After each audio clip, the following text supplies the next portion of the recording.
বাংলাদেশের কিছু অশিক্ষিত মূর্খরা আবারও বাংলাদেশের সম্পদের উপর একদম পুরো আমলা মারিতেছে। মনে আছে শেখ হাসিনার তাড়ানোর সময় যেরকম ভাঙচুর করে লুটপাট করে পুরো দেশের হুগা মারি দিছিল, আবারও সেই জিনিস শুরু করছে। ভাই তোরা মানিস আর না মানিস, তোদের দেশের অধিকাংশ মানুষই না আল্ট্রা লেভেলের নির্বোধ। তাদেরকে কিছু একখান বললে পরে সেইটা সত্য না মিথ্যা তা বিচার না করেই হ্যাঁ তারা জাস্ট লম্ফজম্প শুরু করে দেয়। রিসেন্টলি ফিলিস্তিনের সঙ্গে ইসরায়েলের বিশাল একটা ঝামেলা চলতেছে, তার প্রতিবাদে বাংলাদেশের কিছু লোকদের বলা হয়েছে এই আমাদের দেশে ওই যে ইসরায়েলের ওই ওই ওই ওই জিনিসগুলো আছে ওইগুলোর উপর ধ্বংস করে দাও। জাস্ট বলিছে, কারা বলছে?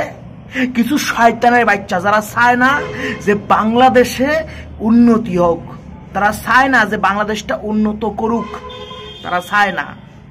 তারা শুধুমাত্র নিজের স্বার্থ চরিতার্থ করার জন্য যেই দেশে থাকে সেই দেশেরই হুগা মারতে ব্যস্ত। হাতেরকে বলা হয়েছে যে এই বাটা কিন্তু ইসরায়েলের কোম্পানি, ওটাকে কুইস্ট করে দাও। নির্বোধ বাংলাদেশি কিছু লোকজন আছে, লগে লগে বাটার যে শোরুম আছে শোরুমের উপরে পুরো অ্যাটাক মারি দিয়েছে, ভাঙি চুরি লুটফাট করি বাটা শোরুমের পুরো ফুঙা মারিয়ে পুরো সারিয়ে ফেলাই দিচ্ছে।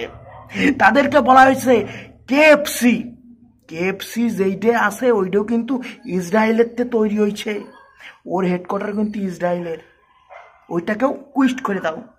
হ্যাঁ তারা কোনো বাদ বিচার কিচ্ছু করে নাই।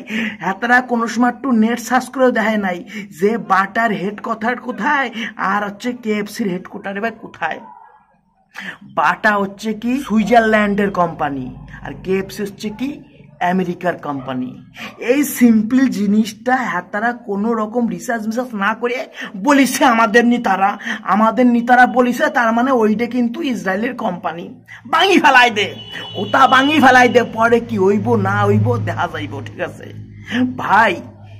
জাস্ট এত বর্বরতা হাতাকের মধ্যে ঢুই গেছে, আমি কি বলবো, আমার জাস্ট ঘৃণা লাগতেছে।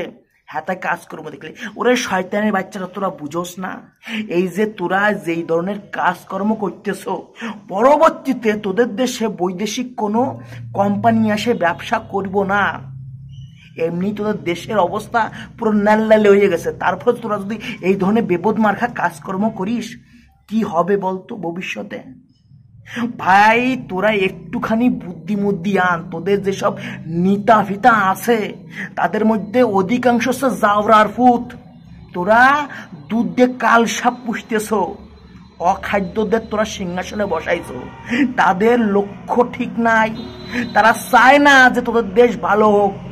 শয়তানের বাচ্চা একগনে। ভাই তোমরা একটুখানি রিসার্চ করে দেখো যে বাংলাদেশে বর্তমানে কি বাজে অবস্থা। আবারও সে লুটপাট শুরু করে দিয়েছে, জানি আমাদের কোনো ব্যাপার না, ঠিক আছে, পরের ছেলে পরমানন্দ, যতগুলাই তত আনন্দ। কিন্তু তারপরেও খারাপ লাগে যে একটা দেশের মধ্যে এত মূর্খ একসঙ্গে বাস করে কি করে, যাদেরকে কিছু একটা বলার লগে লগে হাতারা লাফাইতে লাফাইতে সেই কাজ করি ফেলায়। সি সি সি সি।